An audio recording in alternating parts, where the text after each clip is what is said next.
빌립보서 1장 1절 말씀입니다. 그리스도 예수의 종 바울과 디모데는 그리스도 예수 안에서 빌립보에 사는 모든 성도와 또한 감독들과 집사들에게 편지하노니 하나님 우리 아버지와 주 예수 그리스도로부터 은혜와 평강이 너희에게 있을지어다. 아멘. 지난 시간 우리는 진심 어린 감사를 기쁨으로 써서 보내는 바울의 모습을 같이 살펴보았습니다. 빌립보서는 가장 평범한 서신이라고 보아도 무방하다라고 지난 시간에 말씀을 드렸죠. 근데 제가 지난 시간에 흥분했었는가 봐요. 그래서 메시지 하나를 잘못 전한 내용이 있었는데요. 그건 19분 정도 지나면 빌립보서에 감사라고 하는 단어가 14번 나온다라고 하는 표현을 그렇게 했어요. 그 말이 아니고 기쁨에 감사를 드리는데 기쁨이라는 단어가 14번 나온다. 수정해서 좀 올려달라고 했는데 박덕영 목사님이 안 올렸어요. 이번 주에 끝까지 잘 안 올려서 설명을 해드리는 겁니다.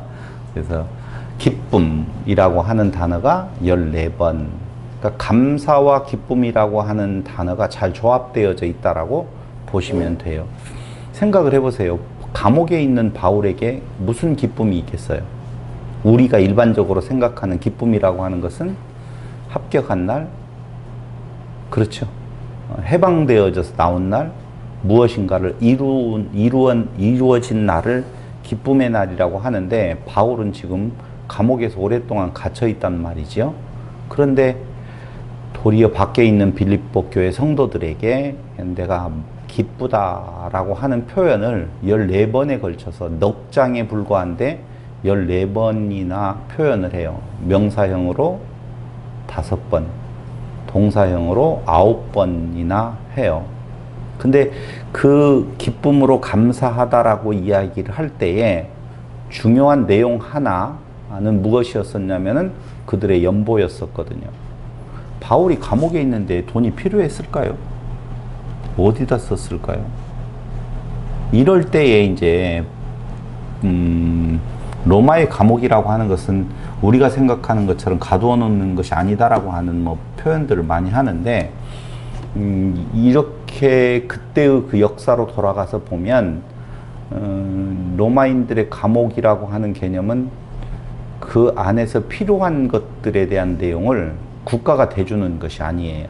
그러니까 필요한 것들을 자기 스스로가 자기 돈을 가지고 써야 돼요. 그래서 당시 세계에서는 보통 수감자들에게 뭐까지도 안 줬다라고 말을 하느냐, 진짜인지 가짜인지는 제가 안 가봐서 모르겠어요. 근데 음식조차도 주지 않았다라고 이야기를 해요. 아마 최소한의 음식을 주었던지 잘 모르겠어요. 그러나 어떤 자료를 찾아보면 음식조차도 주지 않았다라고 말을 할 정도로 감옥 생활이 돈이 필요 없는 생활이 아니라, 우리는 돈이 없으면 국가에서 주는 콩밥 먹으러 들어간다고, 건강식 먹으러 간다고 웃으면서 하는 말도 있잖아요. 근데 그때는 그러지 않았기 때문에 돈이 필요했었다는 것이죠. 그걸 꾸준히 멈추지 아니하고 그 뒷바라지를 했던 빌립보 교회에 대한 그 바울의 감사는 상당히 의미가 좀 있었다라고 보여집니다. 또 빌립보에서 이제 로마의 감옥까지, 그러기 때문에 이제 어떤 학자는 말하기를 바울이 로마의 감옥이 아니라 그게 어디 감옥이라고 표현을 하더라? 그 감옥에 갇혀 있었다라고, 가까운 감옥이었었다. 왜냐하면 그 감옥 이름을 잊어먹어서 죄송해요. 근데 그렇게 말을 하는 이유는 어디가 있냐면, 로마까지 그 돈을 전달하기 위해서, 그 물질을 전달하기 위해서 가는 것이 그렇게 만만치 않았다라고 하는 의미에 있어서의 로마 감옥서를 부인하는 경우도 있습니다. 그러나 저는 이제 로마 감옥서를 채택을 하고 있고요. 그 빌립보에서 로마까지 그 거둔 돈을 가지고 여행을 떠난다라고 하는 것도 쉬운 일은 아니었었기 때문에, 그래서 어떤 학자는 아마 로마 감옥이 아니었을 거다라고 말을 할 정도로, 그 정도로 어려운 일이었었거든요. 근데 그 일을 마다하지 아니하고 조금 과하게 표현하면 표정 하나 변하지 아니하고 그 일을 계속해준, 복음을 전할 때에 끝까지 멈추지 아니하고 그 일을 계속해준 빌립보 교회, 자기의 감옥살이 옥바라지를 계속해준 빌립보 교회를 향하여서 그는 감사하다는 표현을 안 할 수가 없었겠지요. 그래서 그 감사하다는 표현은 기쁨이라고 하는 단어와 더불어서 빌립보서 전체를 흐르는 아주 중요한 단어가 되어진다라고 생각을 합니다.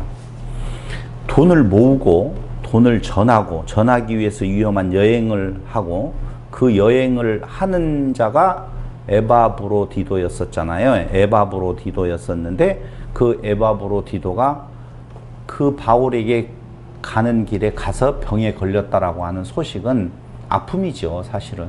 그래서 빌립보 교회 성도들에게 있어서도 그 소식이 전해올 때 바울이 로마 감옥에 갇혀 있는 것도 아픔이고 또 에바브로디도가 병에 걸렸다라고 하는 것도 그들에게는 큰 아픔이었을 것입니다. 근데 이게 이러한 상황에서도 멈추지 아니하고 그 일을 계속했다라고 하는 것은 바울에 대한 존경과 사랑의 증표임에 틀림이 없지만 또 하나는 여기에서 우리가 쓸 단어가 있는데요. 존경하고 사랑한다라고 하는 증표이지만 또 하나는 동역자 관계였었다라고 하는 것을 볼 수가 있었어요. 바울과 빌립보 교회는 주종관계라든가 마땅히 행해야 될 어떤 목사와 우리 일반 지금 교회들의 행태로서의 모습이 아니라 동역자, 같은 일을, 같은 곳을 바라보고 가는 동역자의 개념이 있었다라고 보시는 것이 정확해요. 그래서 동역자라고 하는 것은 무엇을 뜻하느냐? 같은 곳을 바라보고 주신 은혜를 사용하는 것이 동역자다라고 이렇게 생각을 합니다. 그러니까 동역자라고 하는 것은 보는 목표점이 같아요. 근데 그 목표점이 같는데 그 바라보는 그 위치는 각기 달라서 자기들에게 주신 은사를 따라서 각기 자기의 일을 하는 것이 동역자라고 말입니다. 우리가 흔히 복음을 증거하는 데 있어서 중요한 직책을 전하는, 가르치는 교사로서의 목사에게 두는 경우가 굉장히 많잖아요. 안 그런가요? 거의 예배 드린다라고 하면 목사의 동무대라고 원맨쇼라고 보아도 돼요. 거의 모든 시간의 대부분을 설교라고 하는 강론에다가 쓰고 목사가 다 모든 주관자가 되어지잖아요. 그런 형태에서 조금 달리 바라보는 것이 필요하다라고 생각이 들어갑니다. 같은 것을 바라봐요. 집사들도 그렇고 장로들도 그렇고 권사들도 그렇고 성도들도 그렇고 같은 곳을 바라보는데 각기 위치가 다른 곳에서 바라본다. 이게 동역자 관계다라고 하는 거예요. 자, 목사가 강론을 해요. 말씀을 연구해서. 중요한 일이지요. 집사가 돈을 내요. 연보를 해요.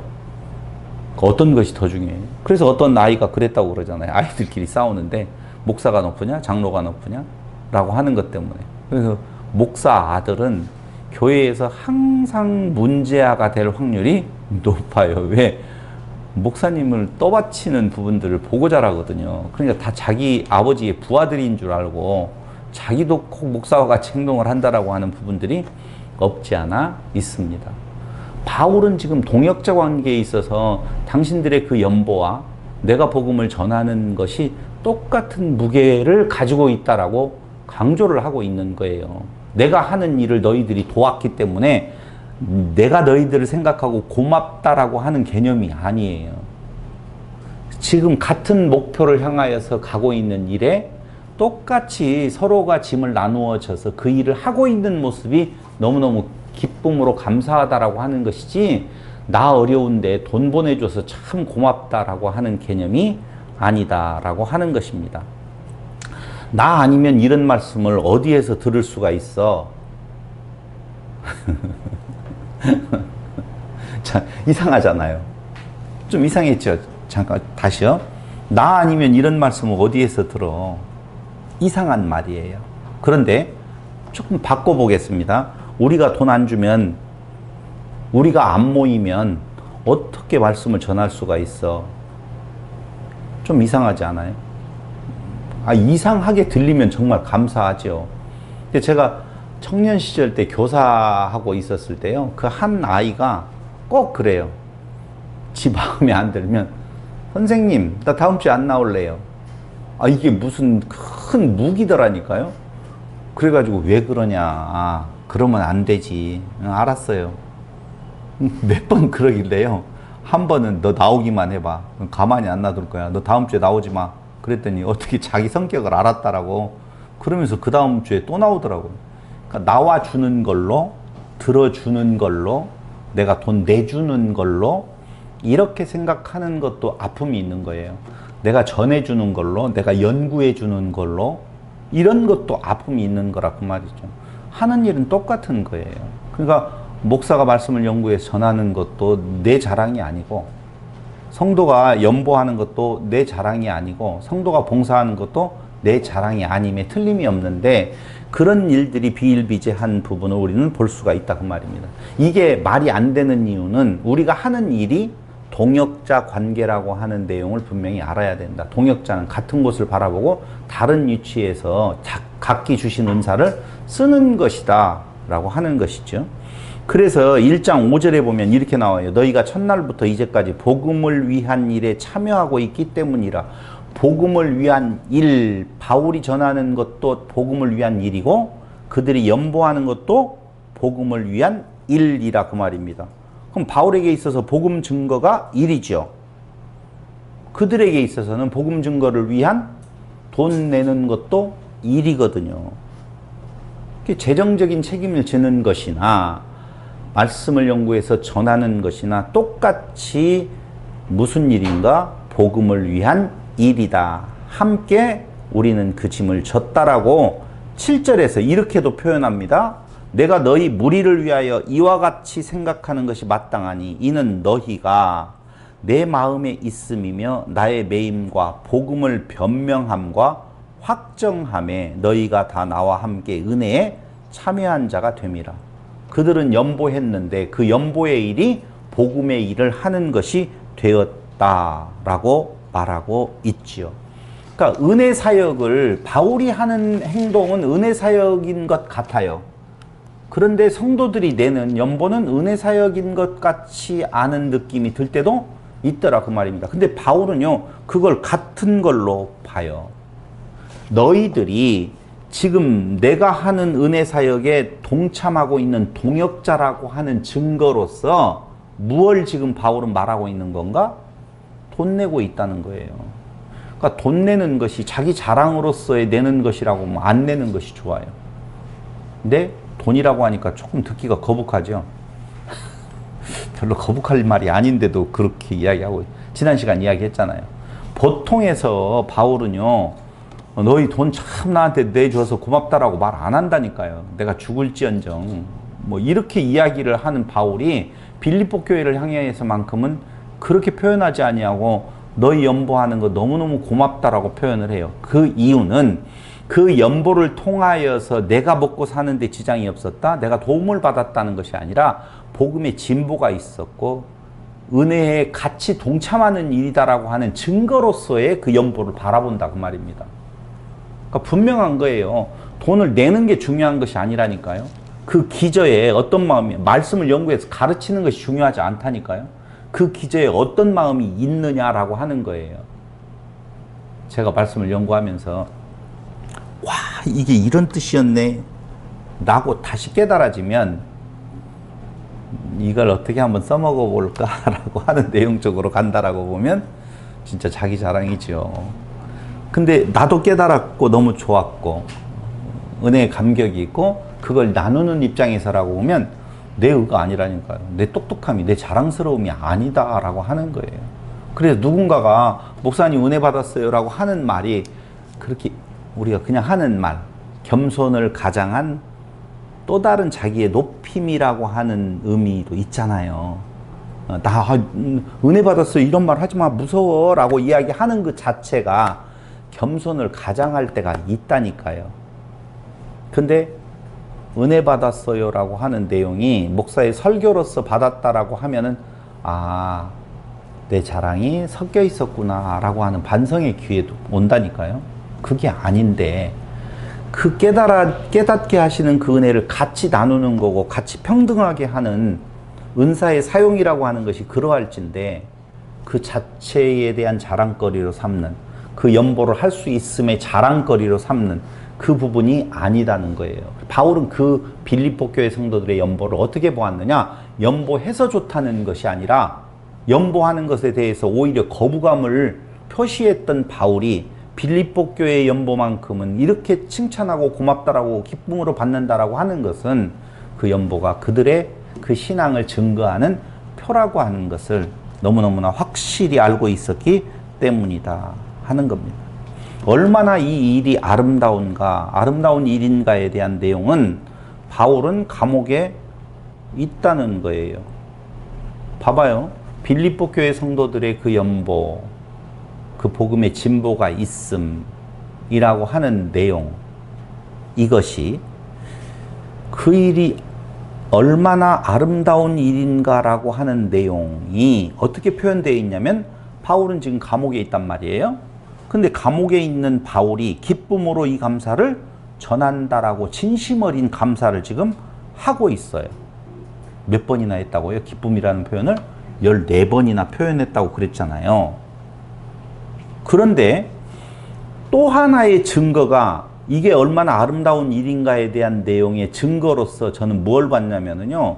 1장 1절에 보면 그리스도 예수의 종 바울과 디모데는 그리스도 예수 안에서 빌립보에 사는 모든 성도와 또한 감독들과 집사들에게 편지하노니, 이렇게 지금 표현되어 있잖아요. 그죠? 그럼 골로새서를 한번 보겠습니다. 1장 1절. 하나님의 뜻으로 말미암아 그리스도 예수의 사도된 바울과 형제 디모데는 골로새에 있는 성도들 곧 그리스도 안에 신실한 형제들에게 편지하노니, 앞에 에베소서를 한번 볼까요? 예수의 뜻으로 말미암아 그리스도 예수의 사도된 바울은 에베소에 있는 성도들과 그리스도 예수 안에 신실한 자들에게 편지하노니, 갈라디아서도 한번 볼까요?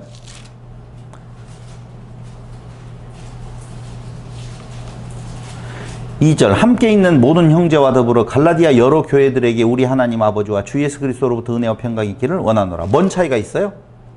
빌립보서하고? 못 찾았어요? 찾았으면 좋겠는데 그냥 제가 알아서 할게요. 다른 서신에서는 교회들에게, 성도들에게 편지하노니로 끝나요. 근데 빌립보서에서만큼은 성도와 또한 감독들과 집사들에게 편지하노니 이렇게 표현하고 있다는 거예요. 그 차이에 대해서 잘 못 느끼시는가? 이 표정을 볼 수가 없으니까 제가 어떻게 할 수가 없어요. 편지의 수신자를 열거할 때에 성도 다른 서신들에서도 나와요. 근데 다른 서신에서 나오지 아니하는 감독자 그리고 집사라고 하는 단어는요, 우리가 말하는 세워진 그런 집사가 아니라 종, 일꾼이라는 의미예요. 그러니까 앞장서서 일하고 있는 일꾼들, 종들이라고 하는 사람들, 감독들, 성도들에게도 이렇게 일부러 더 많은 계층들을 이야기를 하고 있어요. 계층이라고 높낮이를 말하는 건 아니고 직분자들에 대한 내용을 일일이 지금 말하고 있는 이유는, 호명하면서 하는 이유는 어디에 있느냐? 좀 다르잖아요. 다른 거하고.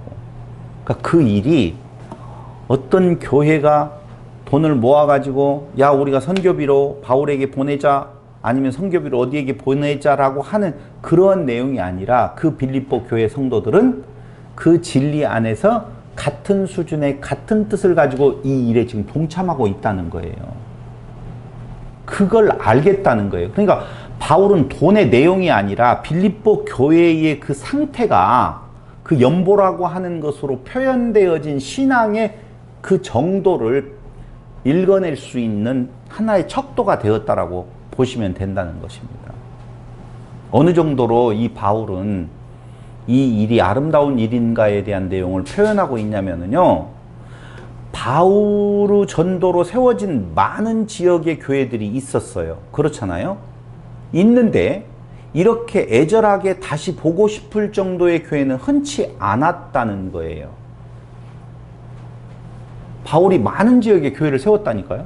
근데 세웠는데 이렇게 보고 싶다, 다시 내가 지금 감옥에서 나갈 것 같은 느낌이 들어간다, 거의 확실하다, 그런데 그때 너희에게 가고 싶다라고 표현하고 있다니까요. 돈을 잘 보내주니까 그 교회 가면 거마비도 줄 거다라고 생각하고 그럴지 모르겠어요. 진짜 잘못된 교회의 형태 중에 하나가 뭐냐면요, 교회에서 신방이라고 하는 것을 하잖아요. 때 되면. 신방을 왜 해요? 신방은요, 엄밀한 의미에서 조직적으로 보면 장로들이 하는 것이 맞아요. 치리장로들이 하는 것이 가정을 돌아보고 어찌한가 살펴보는 것, 믿음에 어떤 위기감이 있는지 없는지를 살펴보는 건 장로들이 하는 것이 맞는데, 신방은 한국교회에서는 누가 해요? 목사가 해요. 목사가 왜 계절마다 신방을 하는지 잘 모르겠어요. 거기가 뭐 축복을 빌어주고 그런다고요? 죄송해요. 우리 한국교회에 수고하고 애쓰시는 목사님들의 욕되게 해서 죄송하지만, 그 거마비라고 하는 것 제법 많이 나오는 것 같아요. 한 번 신방을 받게 되어지면, 큰 교회 목사님들이 어떤 의미로 한번 신방을 받게 되어지면 그 봉투가 장난 아니게 두터운가 봐요. 그래서 그걸, 아니 목회자에게 사례비를 주고 사례비를 또 줄 형편이 안 된다라고 뭐 어쩔 수 없지만, 그렇게 그 일을 하라고 맡겼으면 그 일을 지금 하고 있는 수고비로서의 거마비라고 하는 개념은 있어야 돼요, 없어야 돼요? 있으면 안 돼요.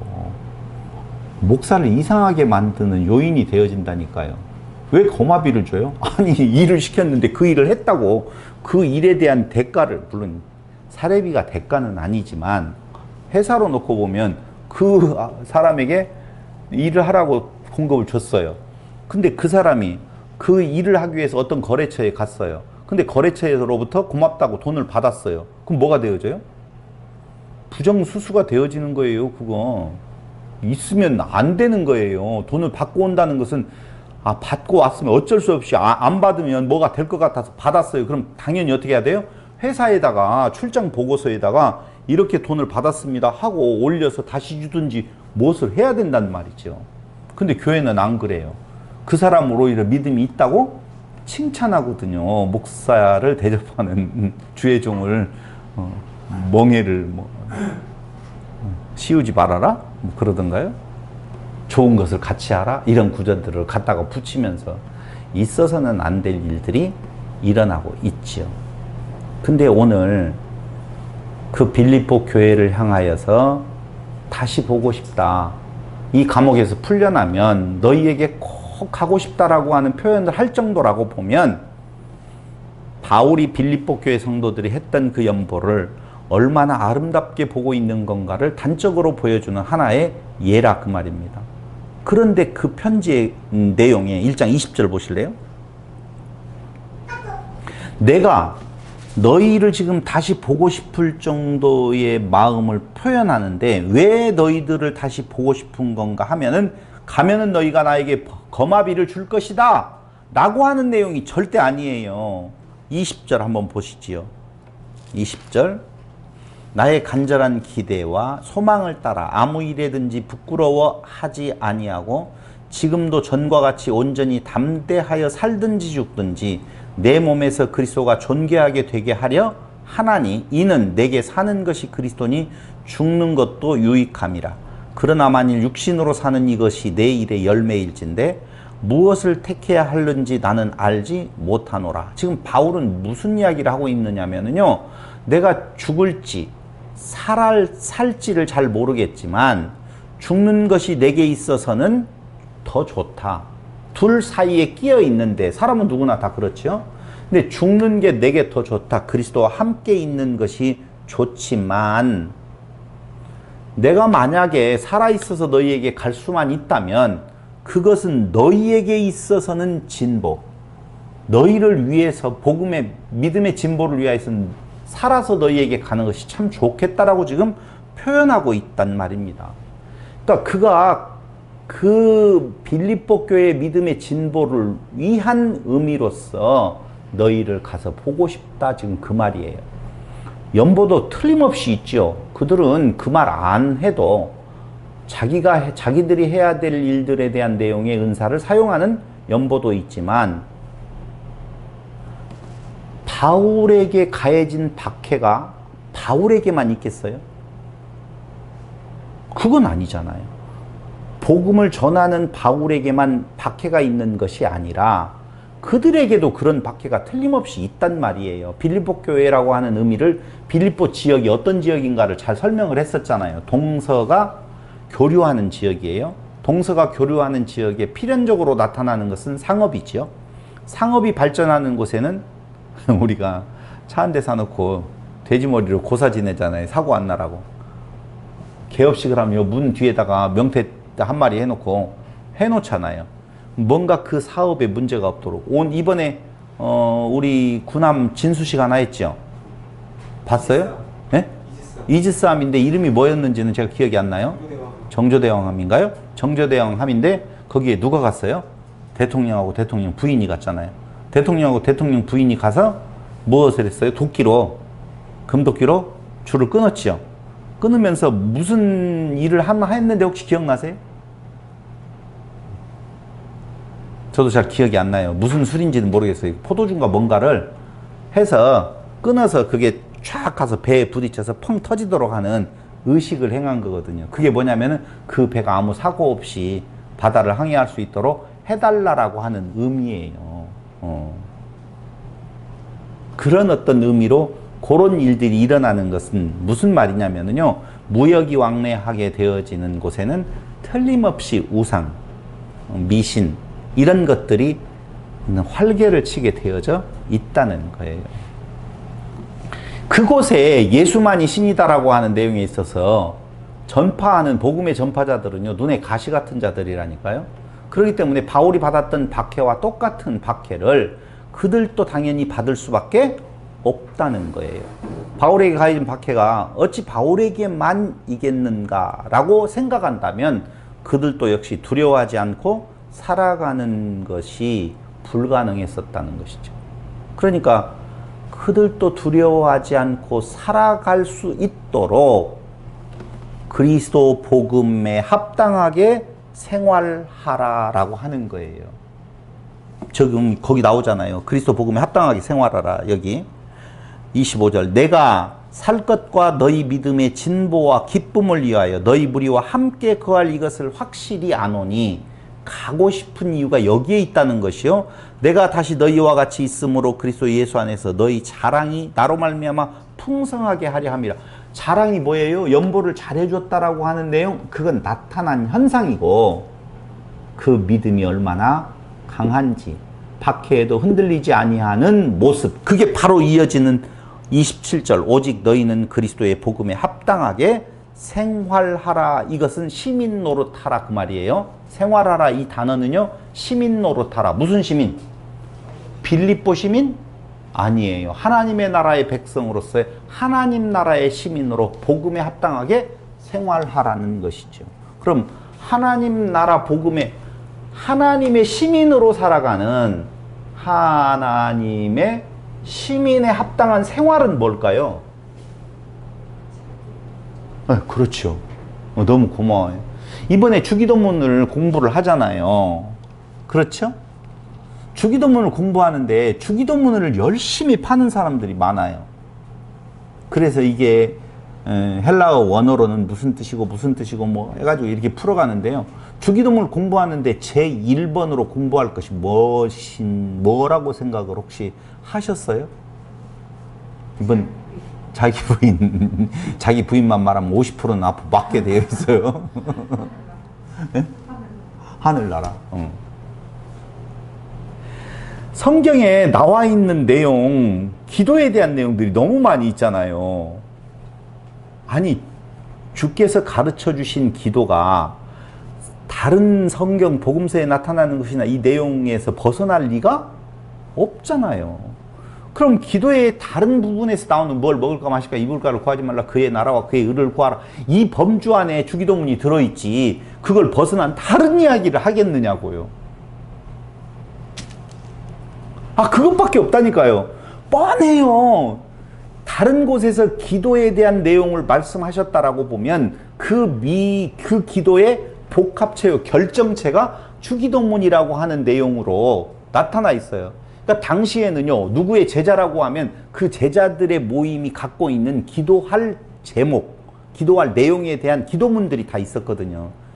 그러니까 예수님의 제자들이 우리는 어떻게 기도해야 되면 우리에게 기도문을 좀 알려주세요 라고 시작하는 데에서 이렇게 기도하라고 나온 건데 그 기도하라는 내용이 다른 곳에서 나오는 기도하고 전혀 다른 새로운 기도를 말하는 것이 아니라 종합적으로 우리가 지금 추구해 가고 있는 내용이 뭐냐면 이거야 라고 해서 딱 가르쳐주는 내용이 주기도문이라는 거죠. 방금 이야기했잖아요. 뭔만 이야기하면? 자기 부인만 이야기하면 성경 전체가 자기 부인에 대한 내용이잖아요. 그러니 다른 것을 찾으려고 노력하지 말고 그 안에 충실해지면 되는 거예요. 하나님의 시민으로서의 해야 될 일은 당연히 1번 뭐예요?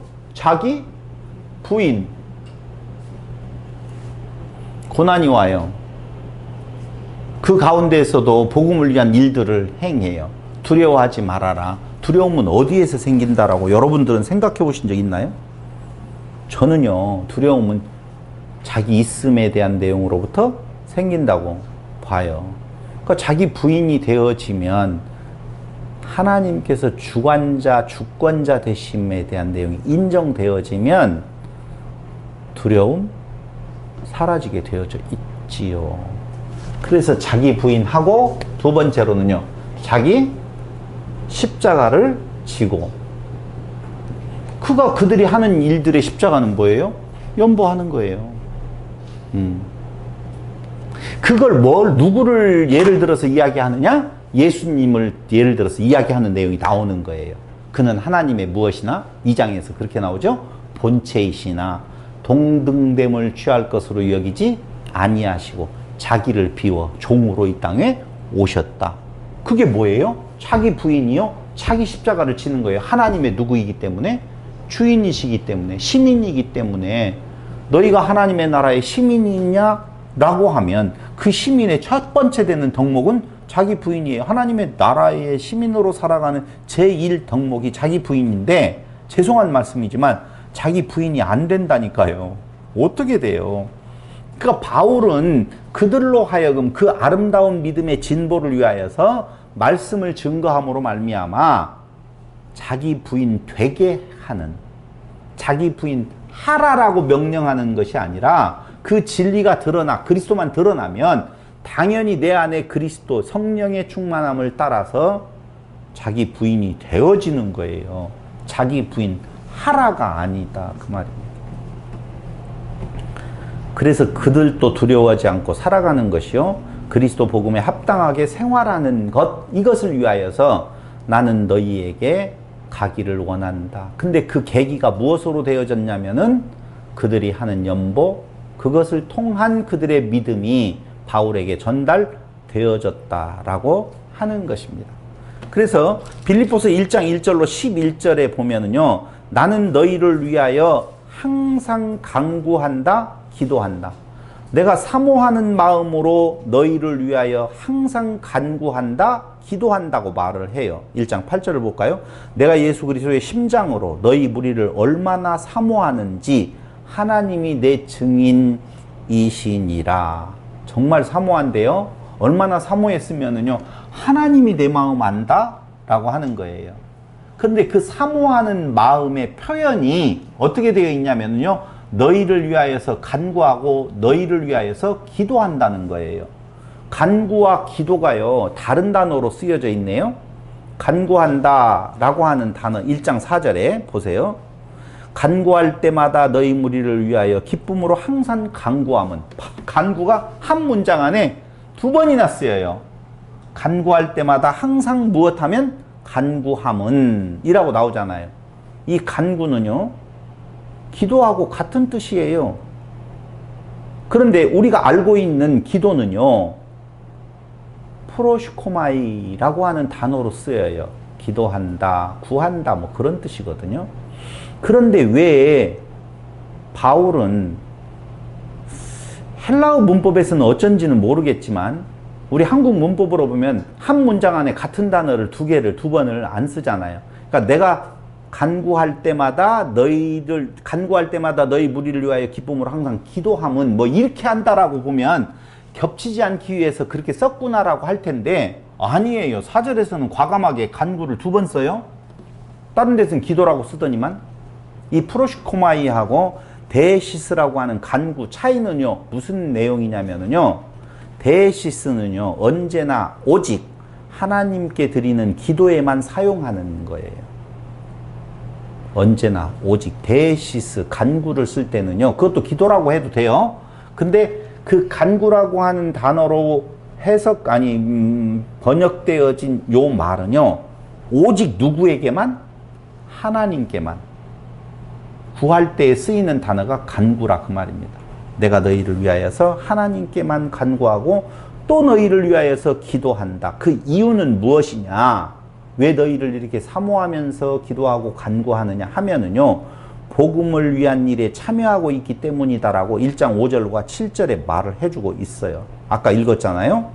너희 첫날부터 이제까지 복음을 위한 일에 참여하고 있기 때문이라. 7절, 내가 너희 무리를 위하여 이와 같이 생각하는 것이 마땅하니 니는 너희가 내 마음에 있음이며 나의 매임과 복음을 변명함과 확정함에 너희가 다 나와 함께 은혜에 참여한 자가 됨이라 라고 하는 거예요. 한마디로 말하면 연보해 주었다라고 하는 내용이죠. 근데 이 연보 자체 그 액수에 있지 않다라고 말씀을 드렸어요. 두 번째로는요, 이유는요, 거기 1장 6절을 보세요. 너희 안에서 착한 일을 시작하신 이가 그리스도 예수의 날까지 이루실 줄을 우리가 확신하노라.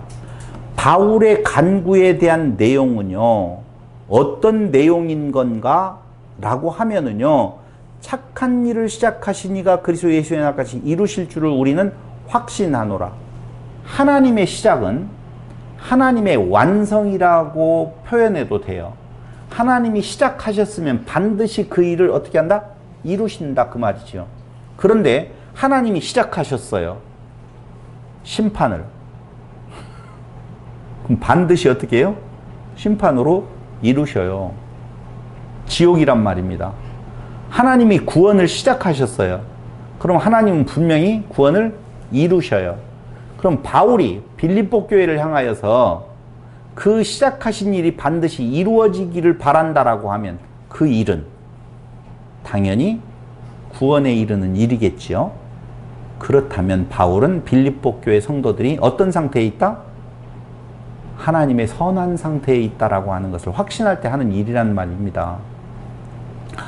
그래, 너의 일이 참 지금과 같이 되기를 원해. 그 말이 저주일 수도 있고 축복일 수도 있잖아요.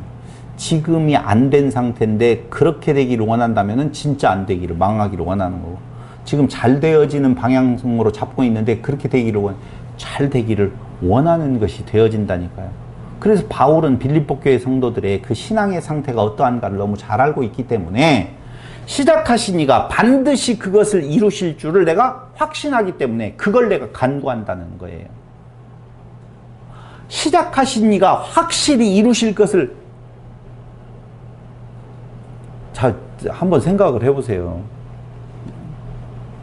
하나님께서 빌립보 교회를 향하여서 행하신 첫 번째 일이 있어요. 근데 그 일은 그가 시작하셨으니 반드시 이루셔요. 그럼 그거에 대해서 기도할 필요가 있어요, 없어요? 우리의 착각이 이제 그런 곳에 있단 말입니다. 하나님이 시작하신 일은 반드시 이루신다며, 그러니까 그 기도할 것이 없잖아 라고 하는 거예요. 기도는요, 뜻을 구한다고 그랬잖아요. 그의 나라와 그의 뜻을 구한다고 그랬어요. 그러니까 뜻이 있고 뜻을 알고 그 아는 그 뜻을 구하는 것이 기도예요. 그런데 하나님의 뜻이 있는지 없는지 모르고 알지도 못하겠고, 그런데 구한다고요? 그것이 이루어지는 것은 저주라니까요. 그러니까 내 욕심으로 구하는 것, 그건 하나님의 뜻을 모르고 구하는 것으로서 이루어지면 안 되는 것이요. 이루어지는 것이 그에게 있어서는 유혹이라 그 말입니다. 그러니까 그의 나라와 그의 의를, 먼저 그의 나라와 그의 의를 구하라 라고 하는 내용은 당연히 모든 것을 다 이루신다니까요. 보세요. 하나님은 우리의 구하는 것에 반드시 그 구하는 것을 이루어 주실까요? 안 이루어 주실까요? 너무 재미없는 질문이다. 하나님께 구하는 모든 것을 이루어 주신다? 이루어 주시지 않을 수도 있다? 않을 수도 있다? 않을 수 있는 이유는? 뭘 구하느냐에 따라 다르겠죠. 이상하게 말을 하고 있어. 그럼 뭘 구해요? 하나님의 뜻을 구해요?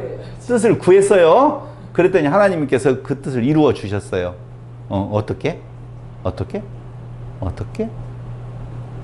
하나님께 구했어요. 응답을 받았어요. 이루어 주셨어요. 받으셨어요, 혹시? 못 받으셨어요? 내 생각인데 받았어요. 답이 안 나오네. 답을 좀 맞출 수 있도록 살짝 틀어서 이야기도 했는데. 예수 그리스도? 주여.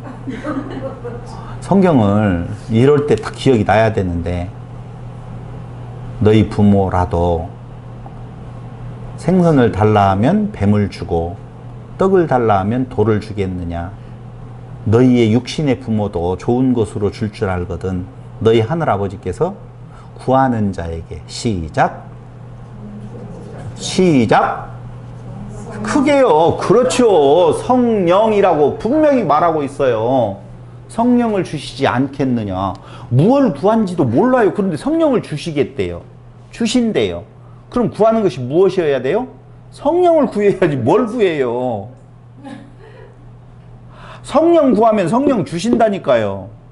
생명 구하면 성령 주신다니까요. 구원을 구하면 성령을 주신다니까요. 근데 성령은 뭐라고 그랬어요? 너무 질문을 많이 한다. 정말. 말씀이라고 그랬잖아요. 어떻게 말씀이냐. 지난 강의 들어보면 알죠. 지난번에 그랬던가요? 그 지난주에 그랬던가요? 아무튼 나와요. 삼위일체라고 하는 내용을 잘 들여다보면 그게 말씀이라고 하는 내용을 분명히 알 수가 있다고 그랬잖아요. 결국은 바울은 빌립보 교회를 향하여서 간구한다, 데에시스, 기도한다, 프로시코마이 라고 이야기를 하면서 내가 왜 이 기도를 드리느냐, 왜 이 간구를 드리느냐 하면은 너희들의 그 연보를 통하여서 너희의 믿음이 내게 있어서 확증되었고 하나님의 시작은 곧 완성이기 때문에 거기 1장 6절에 뭐라고 나오느냐면요. 이렇게 나오죠. 착한 일을 시작하시니 라고 나오잖아요. 착한 일은 무슨 일이 착한 일일까요? 착한 일을 시작하셨대요. 하나님 우리에게 착한 일을 시작하셨대요. 뭐예요? 다 같이 시작? 구원에 대한 일이에요. 착한 일이라고 하는 단어는 아가도스라고 하는 단어를 썼는데요. 이 아가도스는 선한 일이에요. 선하다. 하나님의 선한 일은 다른 거 없어요. 우리는요, 착한 일, 선한 일이라고 하면 나 좋을 대로 일을 생각을 하는데 그게 아니고 우리의 구원의 완성이에요. 그 구원을 위하여서 시작하신, 첫발 내디신 분이 끝까지 그 일을 이루실 줄로 내가 안다 라고 하는 것이죠. 우리는 무엇 구하고 있어요? 하나님의 그 착한 일, 선한 일의 시작은 곧 완성일을 뜻하기 때문에 너희들의 그 상태가 지금 그 신앙이 참 좋은 상태에 있다. 그러니 그 일이 완성되어지도록. 그럼 완성하시는 분은 하나님이시니까 우리는 가만히 있어도 된다. 이렇게 말할 수가 있다니까요. 보편적으로. 근데 바울은 그 일을 위하여서 내가 감옥에서 나가면 너희를 만나서 그 복음을 다시 전하고 싶다는 거예요. 그럼 완성을 위하여서 쓰이는 도구는 바울이요. 바울은 그들에게 가서 무슨 일을 하고 있는 건가? 야, 우리 잘 만났다. 삼겹살이라도 구워 먹고. 여기에서 이렇게 끝나지 말고 놀러, 그런 거 아니라니까요. 복음을 전하는 일에 그는 그들을 만나서 하고 싶은 일이 있다면 그것밖에는 없다니까요. 근데 그게 큰 기쁨이 되어진다니까요. 만나면 공부하고, 만나면 그리스도를 전하고, 그리스도가 증거되어지는 만큼 우리는 자기 자신이 부인되어지고, 그런 일들이 아름다운 교회를 이루는 모습이 틀림없어요. 그러면서 그가 간구하고 기도하는 내용은 무엇이냐라고 하면은요, 사랑이 더욱 풍성하도록 지식과 총명으로 뭐가 사랑인가라고 하는 것을 알 수 있도록, 거기 어디 나오죠? 몇 절이죠? 9절. 내가 기도하노라 너희 사랑을 지식과 모든 총명으로 점점 더 풍성하게 하사라고 나오잖아요. 그러니까 사랑이 더욱 풍성하여지도록 내가 기도한다는 거예요. 그런데 사랑이 더욱 풍성하여지는 것이 무엇으로 되어지기를 원하느냐면 지식과 총명으로 풍성하여지기를, 사랑이 풍성하여지기를. 다시요. 지식과 총명을 통하여서 사랑이 풍성하여지기를 원한다, 그 말이에요. 그걸 기도한다. 사랑이 풍성하여지기를 원한다는 거예요. 근데 그 사랑이 풍성하여지는데 지식과 총명으로 되어져야 된대요. 이게 뭐예요? 지식과 총명으로는 뭐가? 그러니까 지식과 총명을 통하여서 사랑이 무엇인지를 알아야 되잖아요. 너희 몸을 불사르는 곳에 내어줄지라도 사랑이 없으면 아무것도 아니에요. 울리는 괭과리, 울리는 징과 뭐 그렇다라고 이야기하잖아요. 네 몸을 불사르는 곳에 내어주는 것이 사랑인 줄 알았는데 그게 사랑이 아니래요. 그럼 뭐가 사랑인 건가? 그 사랑이 무엇인지를 알려면 지식과 뭐가 있어야 된다? 총명이 있어야 된다라고 하는 거예요. 그러면 지식은 하나님을 아는 지식이에요. 우리가 총명이라고 표현되어지는 것도 같은 선상 안에서 결국은 말씀을 통해서 자기가 부인되어지는 상태, 오직 그리스도만이 우리의 참 구원자가 되신다라고 하는 상태, 그게 자기 부인으로 나타난다고 말씀을 드렸잖아요. 여러분, 자기가 부인되어지지 아니하는 사랑의 풍성은 없어요. 왜요? 인간은요, 자기 부인이 안 되어지면 자기 의를 쫓아가는 거고 자기 중심적인 삶을 살아가는데 무슨 사랑의 풍성이 있겠어요? 그런데 그 뒤에 보면은요, 이렇게 나와요. 시험을 통하여 탁월한 것을 분별할 수 있기를.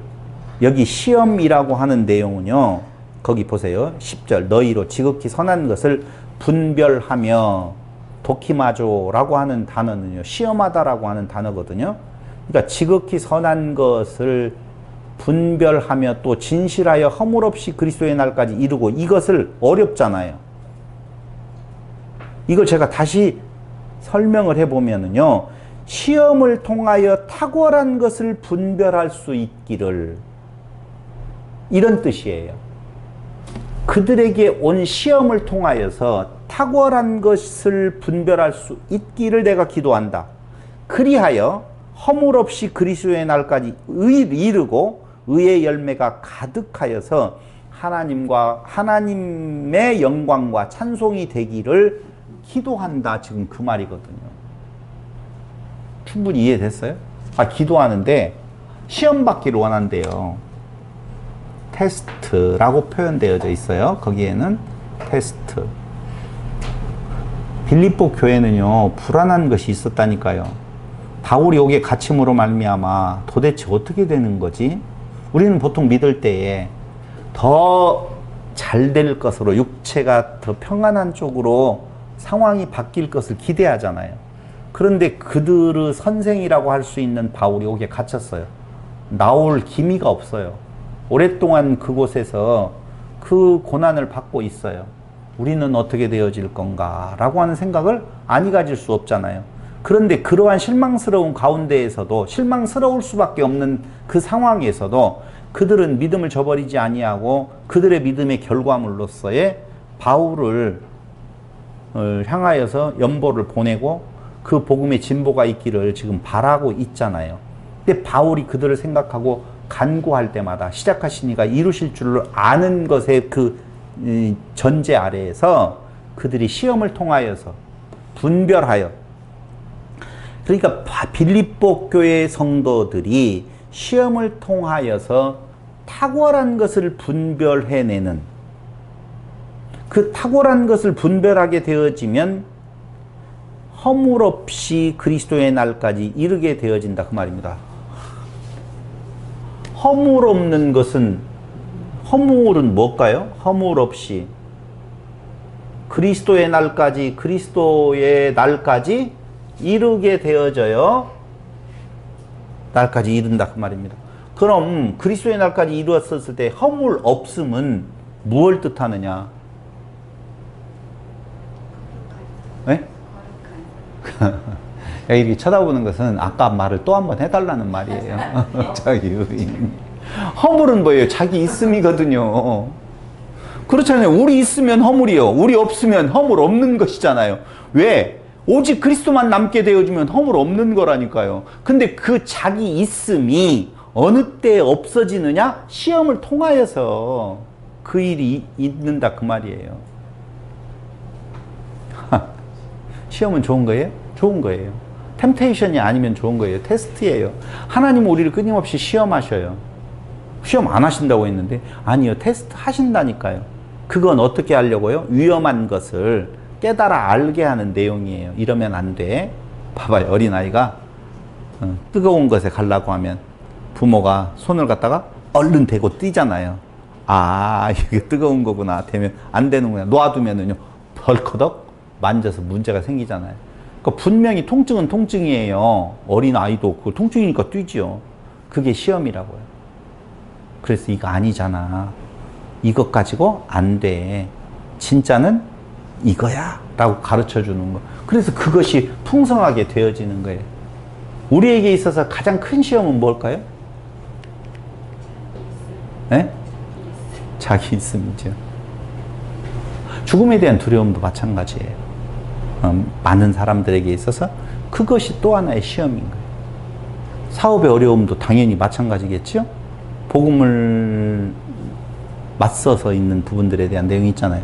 우리는 거의 믿는 이유를 육체의 끝이 어떤 상황에 좀 변화되도록, 근데 바라보는 시각의 변화가 믿음이거든요. 그 현상을 바라보는 시각의 변화거든요. 그러니까 그게 아니야, 그게 다가 아니야, 그게 좋은 거 아니야, 그게 선한 거 아니야 라고 하는 것을 이게 더 좋은 것이지 라고 가르쳐 주는 것이, 근데 이게 더 좋다고 육체의 것이 제일 크다라고 생각하는 것이 우리의 사실은 허물이거든요. 자기 있음으로부터 시작되어지는 거거든요. 하나님의 나라는 하나님의 백성이 가야 되는데 하나님의 백성 아닌 것이 들어갈 수 없잖아요. 그래서 종래 시작하신 이가 완성하시는데 어떤 완성을 이루시는 건가? 자기를 부인케 하시는 완성의 일을 무엇을 통하여서? 시험을 통하여서 분별할 수 있도록. 아시잖아요. 알았대요. 어떤 분을 한 분 지난주에 미팅을 하게 됐어요. 그분도 유방암이었었다라고 그러더라고요. 근데 그때의 그 상황에서 누구든지 그랬어 라고 말하는 것은 전혀 다른 상황이래요. 전혀. 본인도 그 전에는 그래 그렇구나 라고 이야기했대요. 근데 자기가 그 앞에 딱 닥쳐보니까 전혀 다른 상황이래요. 그래서 세상을 보는 시각이 완전히 달라졌다라고 하는데 지금 건강하게 지금 일을 하고 있거든요. 그분도 천안설아요. 말씀 들어보라고 그랬어요. 하나님의